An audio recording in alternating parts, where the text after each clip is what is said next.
Hi, you're listening to the Content Sells podcast, the show all about how to create content to attract, convert, and keep your ideal clients. Welcome to episode 264. I'm Suzi Dafnis, and my co-host Michelle Falzon is here with me. Hey, Michelle, how are you?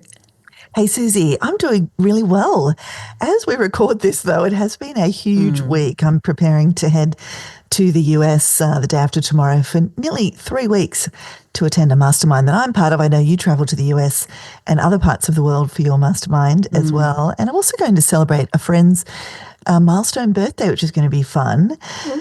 So in preparation for that, of course, as everyone knows, when you're trying to get away, there's been a ton of content batching, client meetings, program delivery. We've been doing a lot of program delivery for our masterminders. I've also delivered several live presentations and webinars. And just for good measure, you and I are also prepping our 2-day mastermind meeting and working on a marketing campaign for our 30-day mastermind experience program, which it's a program I know you and I love and that we host annually to give women business owners that space and support to, get things, those, semi-important things like marketing plans and offers and marketing funnels done. And we've got that coming up very soon too. Very soon. And there is so much going on. I just want to acknowledge what you just said. We love the 30-day mastermind experience because we get to dive deeply into women's businesses for a whole 30 days and give them the experience of having the support and the masterminding. And if you're listening and you want to learn more about our 30-day mastermind experience, we are going to put a link to those details in today's show notes. We only do this event once a year. It's hugely popular. It usually sells out. So go ahead and check out the details if you want to hang out with us for a month and help you work on your marketing. The thing about it, and the timing is very deliberate, it's a great way to get a mid-year reset because we can be so busy doing all the busy work that we can struggle to make space for the important marketing strategy work when we're on our own. So this is kind of a forced way to get into your marketing strategy. So definitely know us if you're interested in being one of the women who joins us in this year's 30-day accelerated program. You're going to make massive progress on your marketing and do it really quickly. Like 30 days is going to come and go, but 30 days spent in the mastermind experience is going to make a huge difference.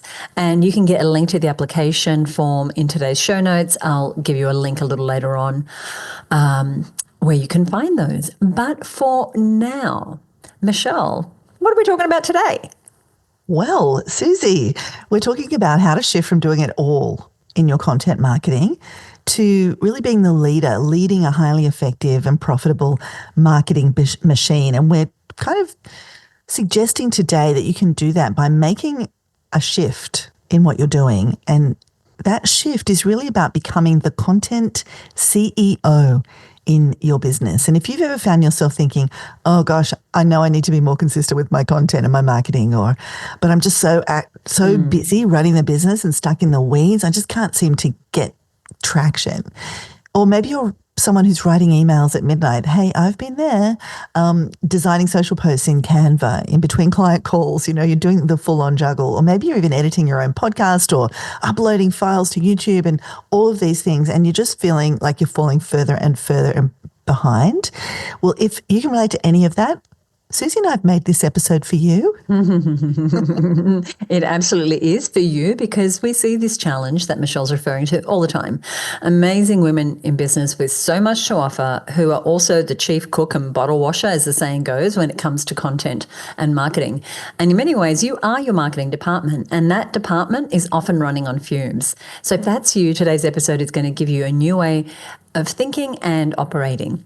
And that's why we're talking about what it means to step into the role of the content CEO, the person who leads the marketing without doing all the marketing. And even if you're a solo operator right now, or maybe you've got a part-time virtual assistant or a freelance designer or somebody doing a little bit of your copy, you can start showing up as the content CEO now. And this episode is going to show you how.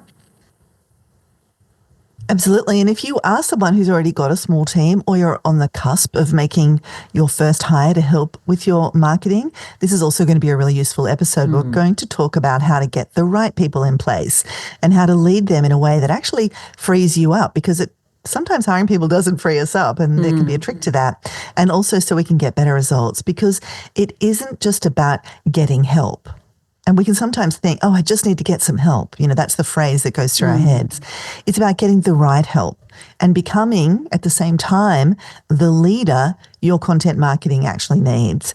And that means shifting how you think, how you operate, how you make decisions around the support you build into your business, and the way you create your content and your marketing. And if we can zoom up for a moment, this topic is related to one of the 8 Her Business growth zones that we talk about inside of Her Business. Now, these are 8 specific areas you need to upskill in and successfully navigate in order to run a viable, profitable, sustainable business. And the growth zones include things like marketing and money and systems, technology, and one of the most influential, the people growth zone, which is where we are focusing today in this episode. And if you're in our Her Business community, you know that the people growth zone is the part of your business that deals with how you hire, train, motivate, and lead. Now, whether that's a full team of staff, a group of contractors, or even just one person helping you a few hours a week. And you've heard us say the word lead a number of times already. So let's dive in, because we're going to be sharing what it really means to become your business's content CEO. Yeah, I love it when we can define our terms, because different things mean different things to different people.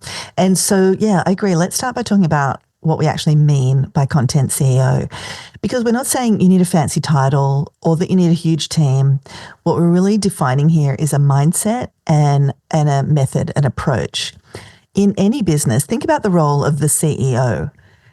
The CEO's role is not to do everything. It's to lead, to set direction, to make key decisions, to surround themselves with the right people and either put the right systems in place or, initiate those systems being developed by others to bring the vision of the business to life. And when we talk about becoming your business's content CEO, we're really talking about stepping into that same kind of role, but specifically for your content marketing. And you may have already put the CEO hat on in your business, but you're still the chief cook and bottle washer, like you said, Suzi, when it comes to the content. So let's put our content CEO cap on. You're not just doing content marketing. You're leading the strategy, setting the tone, deciding what's important, and guiding the people and the processes that bring all of that to life. You're the boss of your content. And that means you're not the intern. You're not the tech support. You're not the midnight social media scheduler. You're the boss. And this applies even if just now it's just you in the business. Because when you start to think this way, this shift changes everything. Because when you think and act like a content CEO, you start to create systems. You set priorities. You make space for others to contribute, which opens the doors to consistent, scalable marketing that no longer 100% depends on you.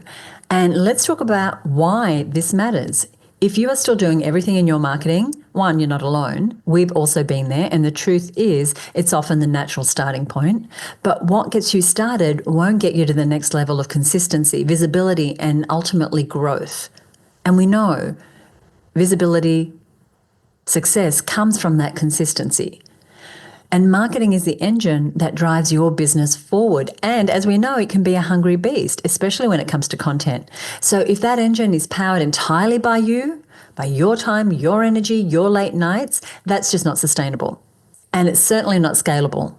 It means every time you get busy or sick or tired or focused on client delivery, your marketing stops, your content stops, and so does your lead flow, your visibility, your momentum.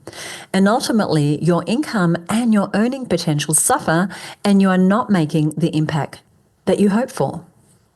Yeah, I was feeling that as you were saying all of that, and when you can't make that transition to content CEO, first of all, you've got to have that vision. Oh, that's what I need to do. That's what I need to transition to. But when we're stuck on the other side of that and we haven't transitioned to being the content CEO, we can easily get stuck on a kind of marketing hamster wheel, if you like, just going around and around, not really ever making any progress. And that's exhausting and demoralizing. And maybe as you're listening, you're thinking, oh, I relate to some of this. You're running hard just to stay in place. And it's not because you're not working hard and doing things. It's because you're trying to do all the things. And there's so many people shouting so many strategies at us. We're looking at all our competitors, looking at everyone on Instagram, and we suddenly think, oh my gosh, I've got to do more. I've got to do more. But when you can shift to becoming the content CEO, you start leading your content instead of just producing it, like we said before. You create that space for strategic, consistent, creative, effective content, because you're really not getting more done. Maybe you're getting less done, in fact, but you're getting the right things done in the right way with the right kind of support. And it doesn't mean just hiring more people.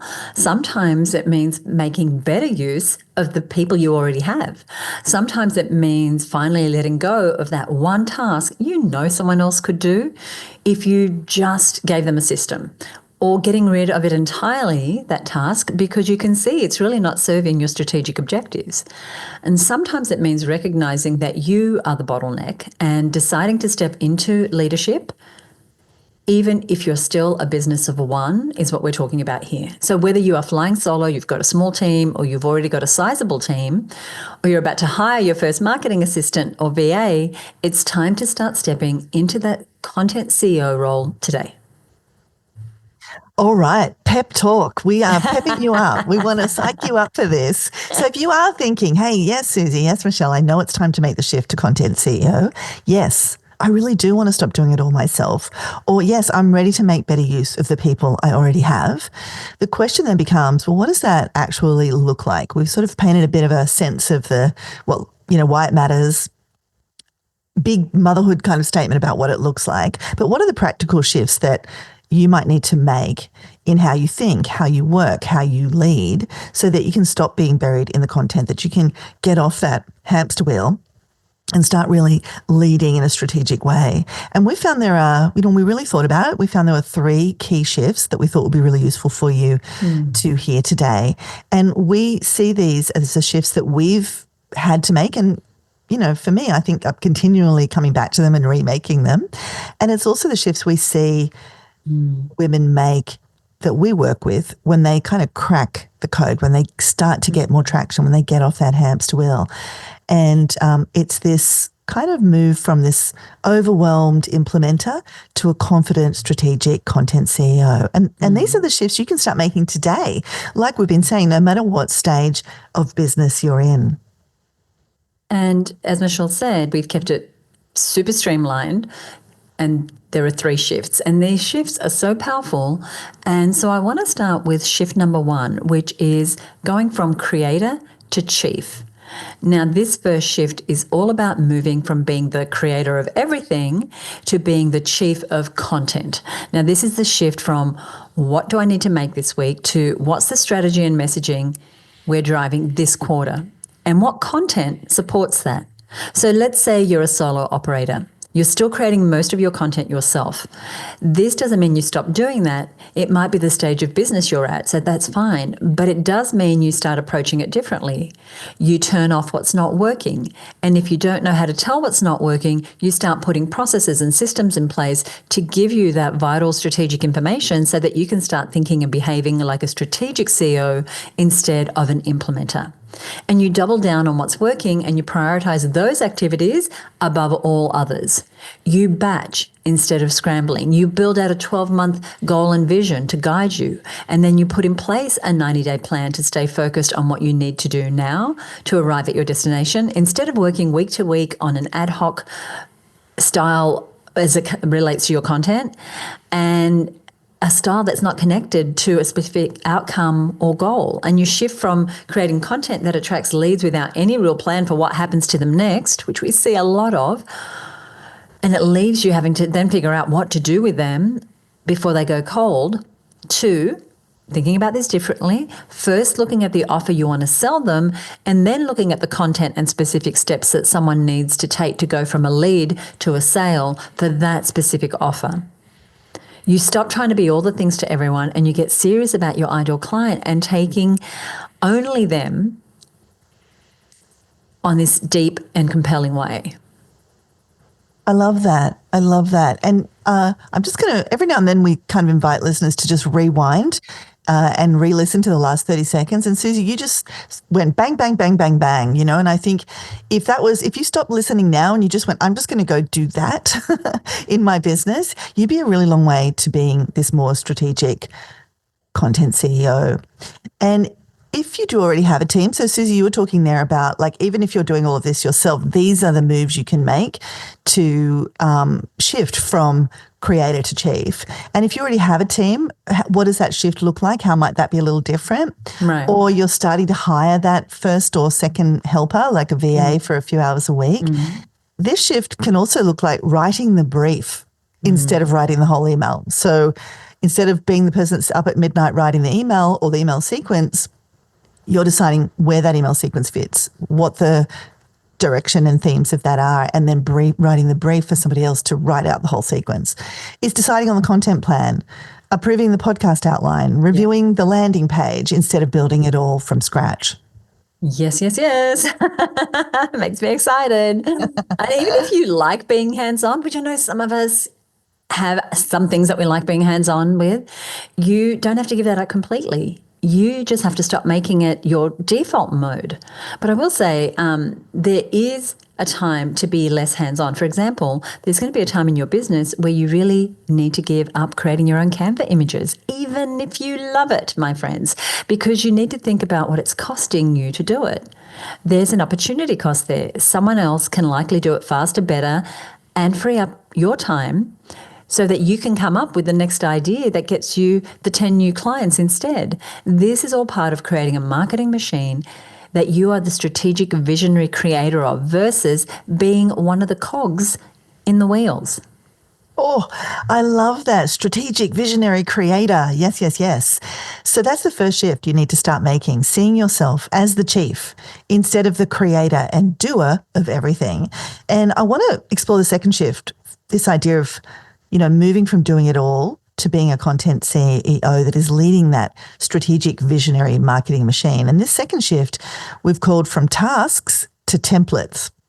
And this shift is all about shifting from sort of disparate ad hoc tasks to actually creating repeatable, reliable templates and systems. It's about codifying what works and creating these systems and these templates that others can ultimately do for you, or that if you're still at the stage of your business where you're doing a lot of this, that you can do more easily next time, more efficiently next time, or that AI can do for you, so that you can stop reinventing the wheel every single time. So think of it like this. If you're writing your weekly email, let's say every week you're writing an email and you're writing it from scratch every single time, you're really burning energy and time on sort of thinking it anew every single time, on creating the structure every single time. And you don't have the freedom to be as strategic as you might be. But what if you have a go-to email format for that weekly message? And now you can think, well, how do I be as creative as I can within that format? I don't have to really reinvent this wheel. I just have to come up with my introduction. I have to come up with my 3 key ideas or my quote or the funny thing I read or whatever you're putting into your weekly email. So you free your brain to focus on the message. And so just as we start to give you some pathways to think about that, here are some places you might start. You might create a standard launch email sequence. So a template for that with prompts for what happens each day. And, we've got many of these sort of templates and sequences that we give to our masterminders that are been thought of ahead of time strategically, and now it's kind of almost like filling in the blanks. Or you might have a 3-part nurture email mini series that you can reuse and just retweak for different hooks or campaigns. Or a social media post structure. That's always a good one that matches each stage of the customer journey. Or maybe it's checklists, like creating, if you're doing a podcast every week, or you publish a blog, or you have a newsletter, what is the checklist, the steps you need to take or that others might help you with to get that live? And often we hear, systems, procedures, standard operating procedures, they're for big teams. Yeah. But that is not true, because even if it's just you, creating these templates means you can work faster. You avoid starting from scratch every time. You reduce your mental fatigue, and you are ready to delegate when the time comes, and you can hand that off to someone else. And if you do already have someone working with you, this is what lets them get up to speed faster. So I want to share a couple of examples of how I made the shift from doing it all to being the content CEO in my business using templates and different systems.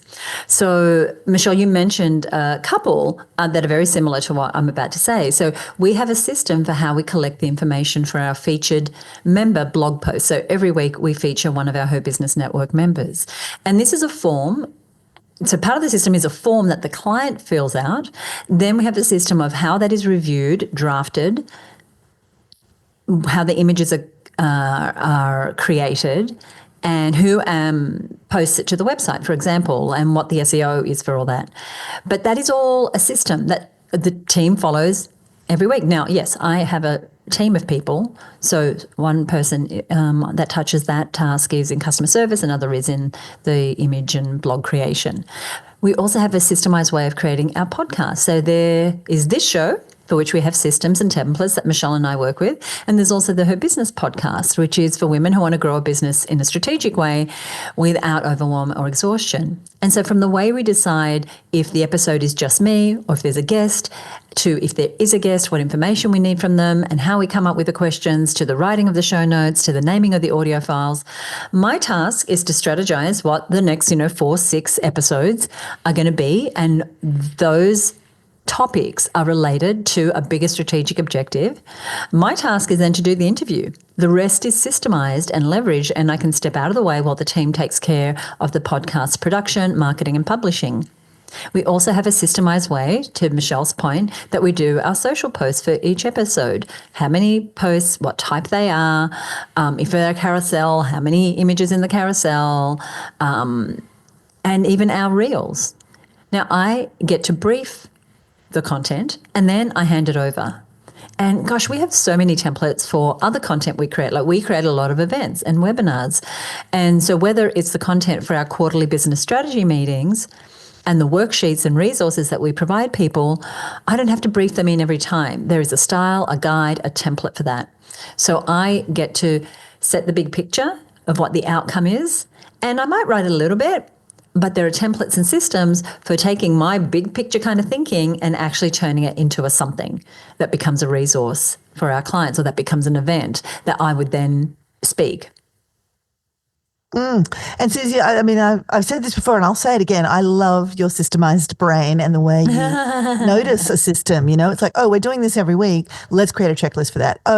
We've got to save all of these files. Let's make sure we put them in the same folder and we name them this way. And, even simple things like when we go to find our notes for each episode, the way they're filed by the episode number, it just makes it really easy to go to the same folder and click on the, just everything gets a little faster, a little easier. When that all compounds, that turns into big time saving and big efficiency.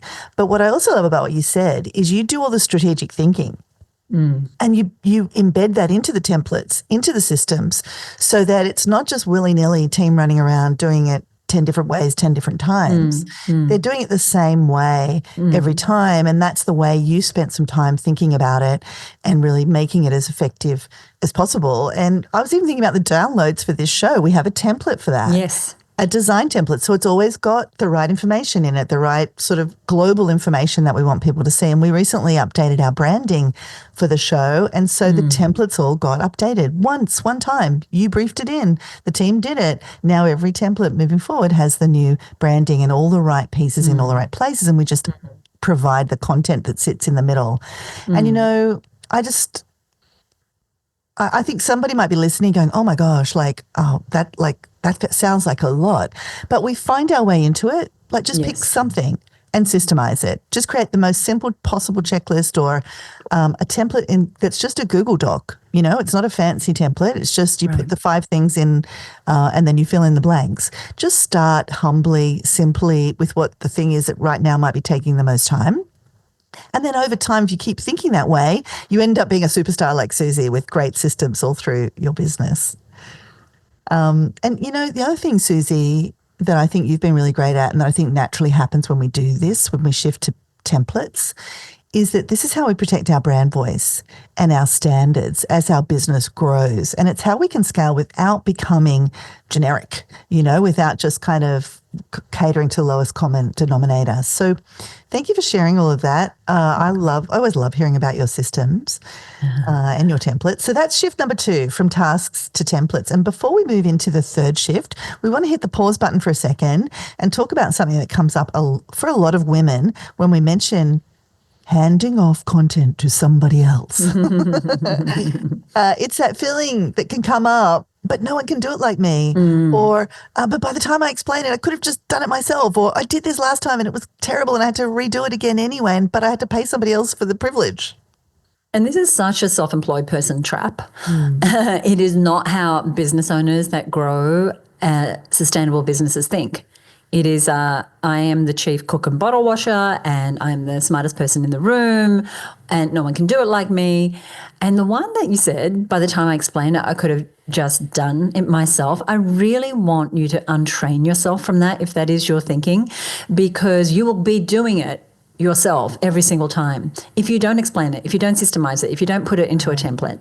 And this is such a common objection. It could be something you're noticing. It's keeping you from stepping fully into the content CEO role in your business and every CEO role in your business. So to help with that, I want to mention a book that's really useful resource for shifting your thinking. Now, inside the Her Business Network, I love sharing books with our members, and a few times a year I send a free book to each member as part of our Her Business Book Club. And one of the most popular books we recently shared with our members, and they absolutely loved it, is a book called Buy Back Your Time by Dan Martell. And I actually just this morning recommended it to a friend as well. I'm recommending it all the time. The reason we mention it is that one of the most powerful ideas in that book is this. He says 80% done by someone else is 100% perfect. Now let that sink in for a moment, perfectionists like us, because if you're doing it all on your own, or you're a perfectionist, or you are just really protective of your message or brand or whatever it is that you don't feel you can get anyone else to help you with, that can feel so uncomfortable. Am I saying you mean 80% done by someone else is better than 100% perfectly done by me? And the answer is yes. That is what I'm saying. That is what Michelle's saying. And it might feel uncomfortable, but it is also freeing, because the reality is if someone else can take a blog post, an email or a video 80% of the way there, you can spend your time giving it that final 20%, which is likely in your zone of genius in the first place. And that could even be that the 10% is you setting the vision, setting the outcome. The 80% is them, and then the 10% is you putting the bow on top. That is content CEO stuff. Providing feedback, refining, checking it matches your strategy, approving, instead of doing everything from scratch. Yeah, and I want to pick up on that because you've just illustrated something really important, that 20%. The final shaping, finessing, aligning is the CEO work. It is strategic. It is the creative direction. And it's often where we can bring the most value. We can't bring the most value, you know, down in the weeds of writing 7 paragraphs when we should be finding out how we can get our next high value client. But we can be sort of picking, oh, that's not the right tone for this. We need to tweak this tone or it's going to alienate people or whatever it might be. So how do you actually make this work? And Suzi, you touched on this. A good way to think about that 20% and how I really like to apply it, and I've actually been sharing this with clients as well. You know, like you said, Suzi, there's some concepts that you just kind of land on and you think, oh, everybody needs to know this, right? But how I like to apply this in the work that I do is to spend 10% at the start of the project. Coming up with a strategic direction, framing the project, thinking about something we've done before that we could perhaps remodel, looking at the stats from the last campaign and seeing what needs to be tweaked, whatever it might be, then briefing it in and getting someone else to do that 80% and then have them report back to me for the final 10%. And that's when you can catch some of the challenges or make those final tweaks that really lift it. And here are a few tips that can help you as you're starting to delegate content or you're amping up your delegation skills if you're already doing some delegating in your business. The first is, apart from the beginning of really understanding the strategic work that you're going to do on your own, when you get to the point of actually delegating the work, you want to start with a clear brief. So outline the purpose. like give people context, not just, hey, can you write 100-word description for the website? You want to explain where this fits in, the purpose, the audience, the desired outcome. So instead of saying, hey, write an email, we'd say, hey, here's the campaign, the goals, the ideal client. This is for women in their first 2 years of business. We're inviting them to opt in for our lead magnet. Here's the lead magnet. Here's the tone of voice. Here's some information that I have on my ideal client. Here's a survey where we captured some of their raw language. You're getting the gist of that, how to write a much clearer brief. So that's the first thing.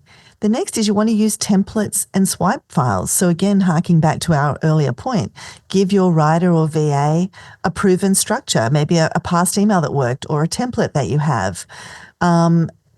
Show them things that really succeeded, or create a swipe file. Like, this is what good looks like.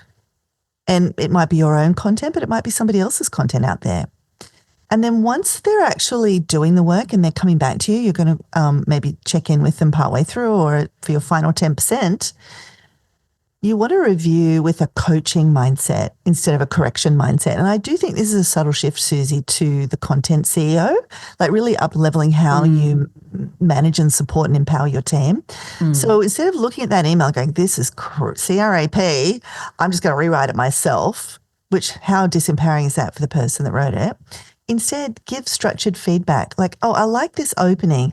Maybe we can make that call to action stronger. Or, hey, this doesn't sound like me. Here's how I would say it. Or even in a more coaching fashion, hey, this doesn't sound like me. What might you do here to make this sound more like me? Or where's another email you could draw from that you could start to model? So they're even self-supporting their own thinking. Otherwise, you can fall into the trap of thinking, hey, this is all falling back on my shoulders. Why can't anyone support me? And like you said, I love that phrase, Suzi. This is the self-employed kind of mindset trap we can get into. When in fact, what we need to do, if we're putting our content CEO hat on, is help them help you, like that Jerry Maguire movie, help me, help you, Tom Cruise. So we want to educate, we want to support, we want to encourage so that they do better next time. So ask them to solve some of the challenges on their own so they feel more self-directed and so on. So that's really coaching rather than correction or just like grabbing it and doing it yourself. And the other part of this, and Suzi, I think you really touched on this, is decide what must be you. Like maybe it is the story. Maybe it is the core idea. Like you need to be the person that's on the Her Business podcast doing the interview or presenting the whole show. Maybe it's the way you like your call to action written and you know that's the most important piece of communication. You have a superpower for it and you want to do that bit. Whatever it is, think about how you can still create an amazing brief for it. Like maybe you write a more detailed voice note, you dictate a more detailed voice note, or you compile a more detailed swipe file and give someone the opportunity to have a go at doing that for you and really coaching them into more success and more capability. Yeah, I absolutely agree, Michelle. And inside of Her Business, I like to say delegate, don't abdicate. And so delegation isn't about disappearing or abdicating responsibility or control. That's a mistake I see too. It's about showing up differently. It's about getting into that coaching role, as Michelle said. It's about training others how to do great work with you. So over time, they get closer and closer to what you would do. And often they'll surprise you with something even better than you could have thought of. And that 80% rule, it becomes a permission slip to let go of perfect and step into progress and throughput. And there are some pieces of content that don't need 100 hours spent on them. And 80% and published out there in the world is better than 100% on your computer, still being tweaked and retweaked in those moments that you try and steal. So we've covered 2 of our 3 recommended shifts to becoming the content CEO in your business so far. And just to recap, they are shift 1 from creator to chief and shift 2 from tasks to templates. And now to our final shift. Now shift 3 is from help to high leverage. What do we mean by this? Well, here's the big mindset shift that this is about. Not all help is helpful. You want smart help, strategic help, help that frees up your energy and moves the needle. A great book on this topic And one we also shared inside the Her Business Book Club is a book called Who, Not How by Dan Sullivan and Dr. Benjamin Hardy. And the core idea is so powerful. When you hit a roadblock, stop asking, how do I do this? And start asking, who can do this with or for me? Very, very different. And the idea being that staying stuck in how keeps everything on your plate, but asking who opens the doors to leverage, to freedom, to better results, often faster than you thought possible. And this shift is what truly unlocks content CEO thinking, because now you're not just offloading tasks, you're designing capacity. You're building a marketing machine that works even when you're not in every detail. But here's the nuance. Excuse me. That who needs to come with clarity. Because if you are vague about the roles and responsibilities, or you don't have any systems and you're holding everything in your head and close to your chest, or you're still a bottleneck on every decision, it doesn't matter how great your virtual assistant or your content person is on how much they want to or can help you, the system will fail. It can also mean that you hire the wrong person at the wrong time, or you have unrealistic expectations of the skill set that you hired for.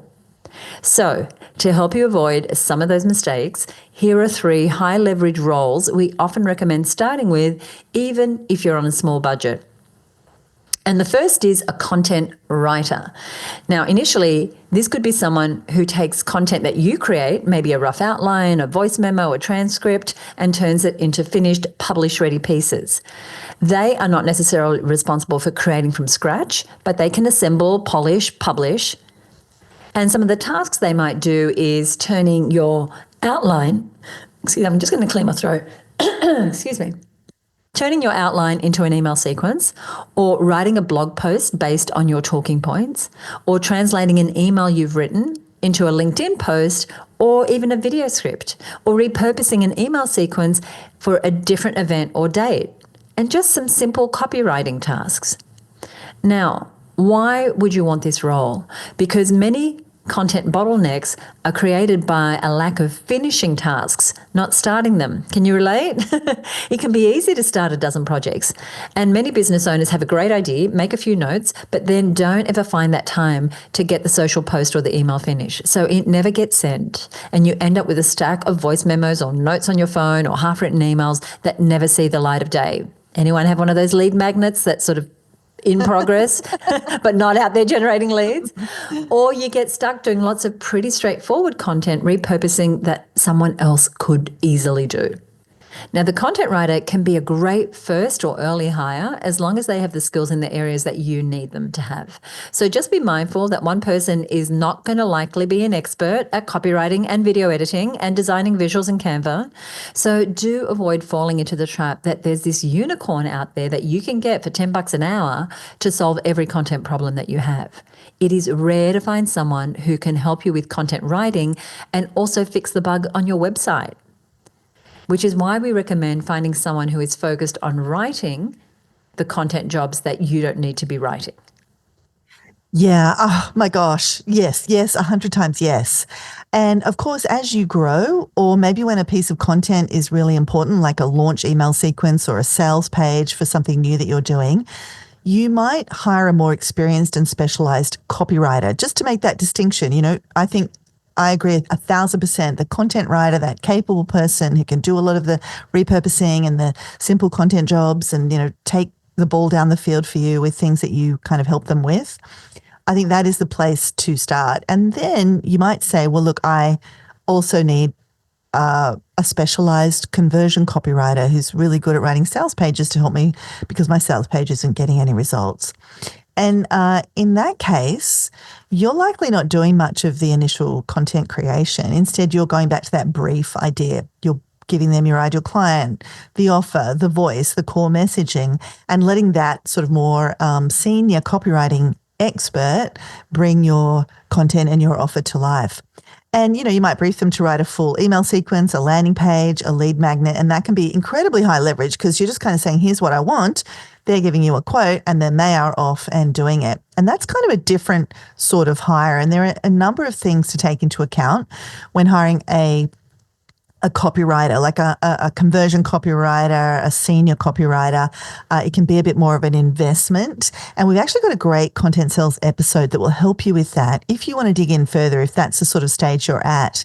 And that's episode 237, How and When to Hire a Copywriter, with the amazing Belinda Weaver of Copyright Matters. And isn't she just fantastic, Suzi, Belinda? The best, the best, the best. And we will put a link to that episode in today's show notes, and also to Belinda's website if you want to see and learn more about her. And the key is, as you're thinking about this content writer role, or maybe even a more advanced senior copywriter that comes in on a project basis, or however that might work, you're still in that content CEO role. And I love what you said, Suzi, about delegate, don't abdicate. You're not handing the project over blindly to this expert. It's still the 10-80-10. You're reviewing drafts, you're giving feedback, and making sure the final output aligns with your brand and your strategy. So I just cannot emphasize the change in your life that will happen when you get a content writer working alongside you. And Suzi, I know you've had a real transformation with that as well. Absolutely. And this was something my partner PJ has been suggesting for me, I have to say, for years. And it wasn't that I didn't think someone could do it better. I knew someone could do it much better, because writing is not my greatest strength when it comes to marketing and content. But it was a time thing. It's like, oh, when do we have time to recruit? And I don't want to cause more work for myself, which is the exact same trap that I mentioned earlier that we fall into. It's like, I don't have time. I just got to get this done. And I can't believe that I used to do all that writing.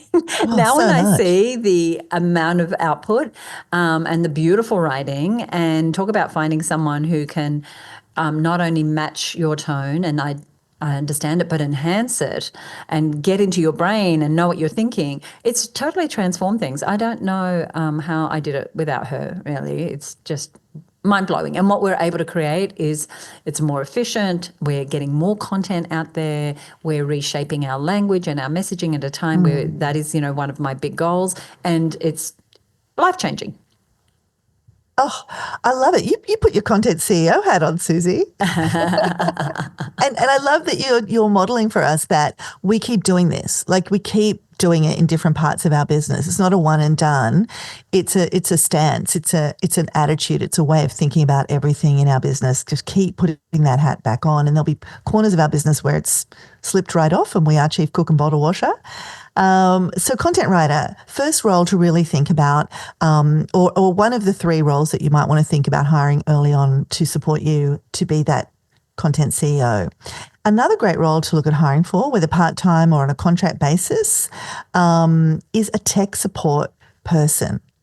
Oh my gosh, talk about that being life-changing. This is someone who handles the sort of the back end of your marketing, all that tech stuff.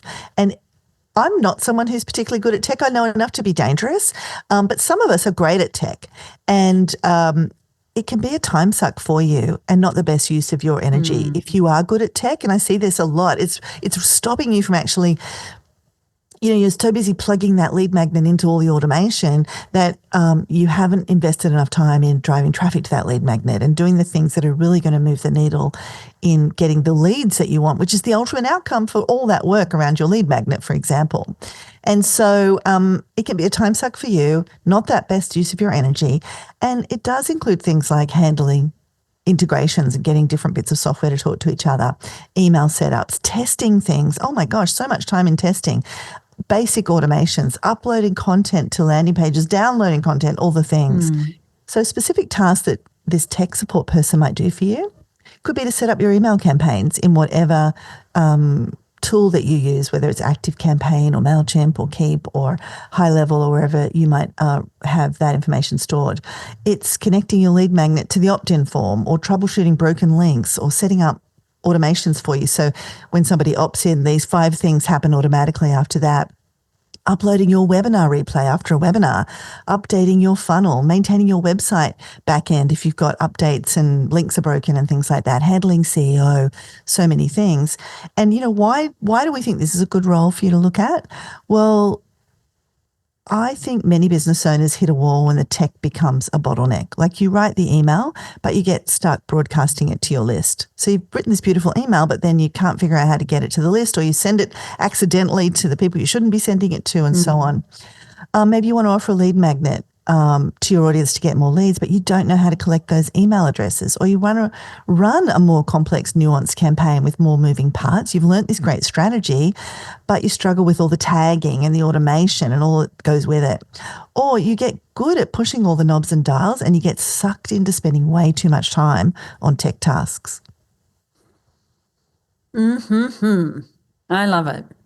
And this was so liberating for me when we started getting more tech support. I remember when I first realized that I wanted to create a blog and I wanted to run webinars and do a podcast, while I could totally create the vision for what I wanted and how it would work and the messaging, and none of these would have come into being if we didn't have someone else doing the tech.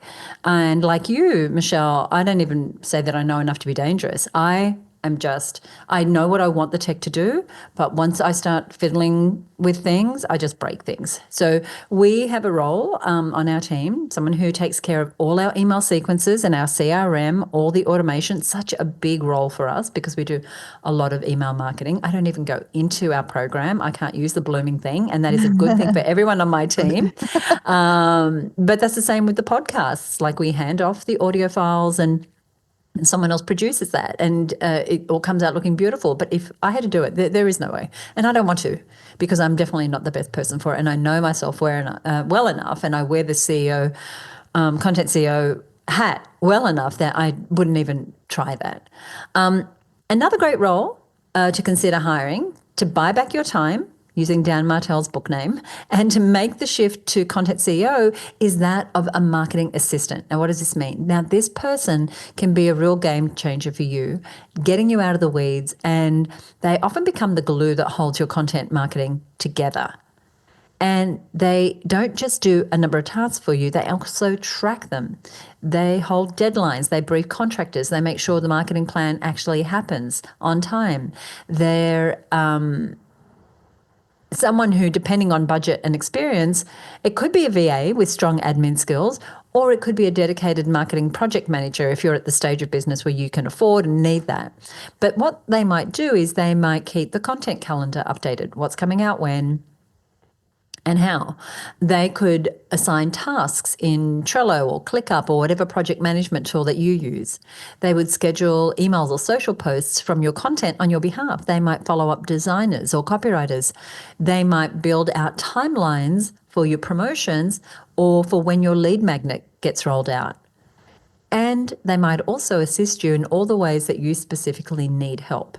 So that could be booking guests for your podcast, following up guests for your podcast, updating your website, fielding inquiries for you to speak at conferences, doing reach out for you. But why would you want this role?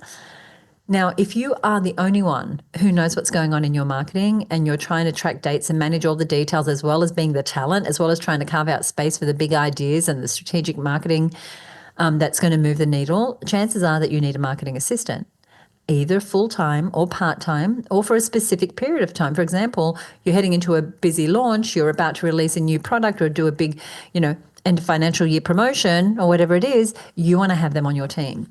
Now, a marketing assistant removes a lot of the burdens that you could be holding on your shoulders. Even if they're not doing the creative work, they keep it all moving along, and they take all the small tasks off your plate that can be the things that are actually getting you stuck and keeping you from doing the important work. Doesn't that just sound heavenly? Like, isn't it great when all those small tasks you can sit down with someone and say, okay, can you do this? Can you do that? Can we follow up on this? Where are we at with that? And then that meeting's ended and you no longer have to think about that till the next meeting or when they're going to report back to you. And you get that headspace back, which is exactly what we need to be the content CEO. So good. So to summarize, the 3 roles that can help you step more fully into being the content CEO: get a content writer, get a tech support person, get a marketing assistant. So how do you know which of these roles you need first or need at all? Well, here's a simple way to figure it out. If you're constantly creating content but struggling to get it out the door, hire a content writer or someone to help you finish and format what you start. If you're bogged down in tech setup there's stuff that's broken. Or you can't even attempt to do this new, you've got no clue how to make it work technically. Whether it's email platforms, landing pages, integrations, hire a tech support person. And if your biggest challenge is just staying consistent, keeping projects moving, not dropping balls, you're stuck in the weeds of booking your podcast guests and then following them up when they didn't send you the bio, and then, the image is too low resolution, I've got to follow them up again. And like 17 emails later, you finally get enough information to publish that podcast episode, then a marketing assistant could be your best first move. Thank you, Michelle. And the other thing, and I was having a conversation about this yesterday, is just start small. Maybe right now you can only afford someone, 1 day a month or 3 hours a week or whatever it is, but don't let that be the barrier that stops you from actually starting to wear that hat. And I wanted to say, before you hire anyone, a couple of things to get really clear on. The first is, what's the outcome you want this person to own, and how does that fit into your strategic objectives, which we're assuming you have, and what's the system and support that you can give them to succeed. And remember, no one person, no one hire will solve everything. So don't wait for it to be perfect. Start where the bottleneck is right now and build from there. And Michelle gave you 3 scenarios. Even if it means, as I said, just hiring someone for a few hours a week or for one specific project, an important project you have coming up. And if you already have team members, a great way to gain more leverage from the people you already have is to ask yourself, am I setting them up for success with clear briefs and systems and processes and check-ins? Am I empowering them to own a result, or am I still doing all the thinking for them?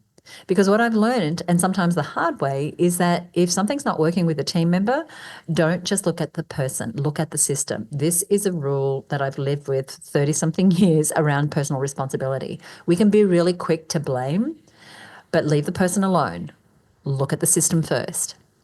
And that's another big area for discussion that we might need to do in a deeper dive on in a future episode. I was just listening to you then thinking, yes, let's dig into that some more. I love what you were saying there.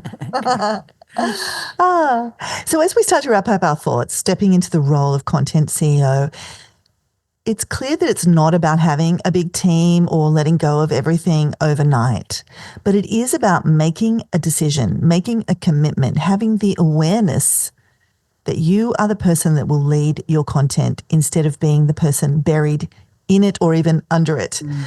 So we want to be the restaurant owner instead of the cook and bottle washer. We want to own the empire. Exactly. We're calling the shots, baby. Right. And it starts with the 3 shifts that we've covered today. The first is from creator to chief, shifting from doing all the content yourself to leading the strategy behind it. Number 2, from tasks to templates, systemizing what works so that you can delegate and scale with consistency. And number 3, from help to high leverage, choosing the right people to support you and giving them the tools to take real ownership. And if you want support making that shift to the content CEO, that's exactly what we do inside of the Her Business Marketing Success Mastermind, which Michelle and I run. Now, this is a 12-month program where you get access to the tools, the coaching, the mentoring, the examples, and the peer support that makes leading your marketing feel doable even as your business grows. And you can learn more about how to apply for the mastermind over at herbusinessmastermind.com. And we'll put a link to that along with the other resources that we've mentioned today in today's show notes as well. Oh, I love that you're mentioning the mastermind, Suzi. And I want to loop back to the fact that we just opportunistically have our 30-day mastermind experience program coming up. And that's a great stepping stone into mastermind. If you're thinking, I really like what Suzi and Michelle talk about with masterminds, this sounds like my jam. This sounds like my people. This sounds like exactly what I need. If you're thinking, how do I know for sure? Well, first off, you can apply for mastermind. We'll have a chat. So that's a real fast track way. But if you're interested in coming along and doing the 30-day mastermind experience, we've designed that to be literally a mastermind experience. Like we've taken everything we do in the mastermind and mapped it over to this 30-day group of women. It's an application process. So we bring the women in that are the type of women you'd be masterminding with in the mastermind. You get access to Suzi and I in an unprecedented way, just like the women inside our mastermind do. Like this is our highest priority in our calendars, is making sure our masterminders get our support, and they can get that on a daily basis if they ask for it. And you get all our frameworks and systems and all of that as well to really help you get that plan cracked in 30 days and your offer and your funnel done, and so much clarity. I love this program so much. So we're going to give you links to that as well. Yes, it's starting really soon. So I'll share how to get access to the show notes where we have the link in just a moment. But first, we love sharing these tips with business owners like we did today. So we would love it if you would leave us a rating or a review on Apple Podcasts, just like the lovely Amanda Paul from Brand Injection did. Now, a little bit about Amanda. She curates a flow of qualified leads for specifically property developers to help them reduce overwhelm and to propel their sales cycle. And she does this by creating lead generating sales pages for them and continually optimizing those pages to maximize their effectiveness. And she went over to Apple Podcasts and she said this: whether new to business or a seasoned professional, this podcast has it all. Suzi and Michelle just make business make sense. Be prepared to have light bulb moments topped with a few, oh, now that makes sense. I highly recommend listening in if you want to cut out the fluff and noise and get stuck straight in. Beautifully said. Thank you, Amanda from Brand Injection. So we mentioned that there was a place where you can find details of anything we've mentioned here on the show, as well as details for the Mastermind program and our upcoming 30-day Mastermind experience. You're going to find those over at herbusiness.com/content CEO. That's all one word. So herbusiness.com/content CEO. Michelle, what do we have coming up in the next episode? Oh, it's a juicy one. We're in the mood for asking the big questions, I think, at the moment, Suzi. And the next episode is, are you attracting the right leads, and what to do if you're not? And there are many, many ripple effects in your business if you're attracting the wrong leads or a mixed bag of leads right now. And we're going to talk about that in the next episode. Great. So we are about done for today. But Michelle, is there anything you want to say before we go? Well, look, I just want to encourage anyone that's listening to take a moment and reflect. Like, is there a task that you're still clinging to that you could delegate? Is there a piece of content you do repeatedly that you could templatize? You know, what's one area where you're still thinking how when you could be asking who? And so I know we both want to encourage you, and this whole episode has been around this, how you can make that content CEO shift in one of those areas starting right now, like starting this week or as soon as you end this podcast. What's one thing you do right now that puts that content CEO hat on your head? Thank you all so much for listening. If you are new to the show, welcome. Be sure to click on follow or subscribe wherever you're listening to ensure that you catch future episodes. And we'll see you next time right here on the Content Skills Podcast. Bye for now.